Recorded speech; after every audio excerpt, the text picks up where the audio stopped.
if you could say one thing to somebody who's never been an entrepreneur and they're thinking about making the leap of faith into becoming an entrepreneur, what could you tell them? Well, I'll just tell them the same thing that happened to me. You know, my last paycheck, I still remember it clearly.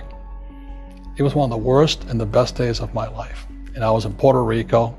I was working for Xerox, and my boss gave me my last, it wasn't a paycheck, it was a bonus check. I think it was about $30,000 taxable. It's the only problem with that.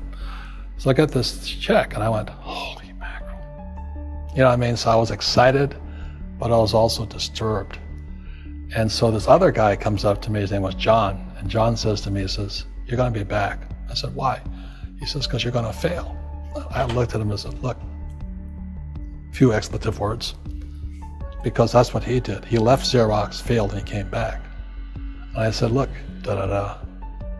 you failed and you came back, but I'm gonna fail and I'm never coming back. And that's the attitude. Do you know what I mean? If you say, well, if I fail, I'll go back to mommy and daddy, then that's what you'll do. So if you fail, that's when I became an entrepreneur, because I had no money. I had no money for years. You know, I didn't have a paycheck. But that's what my rich dad encouraged me to do. He says, when you don't have this paycheck, you get hungrier, smarter, and it's a test of your character. Will you become a crook? Will you become dishonest? Will you cheat and steal? Or will you become a better human being? So really, that's the benefit of becoming an entrepreneur, is you really find out who you are when you don't have anything.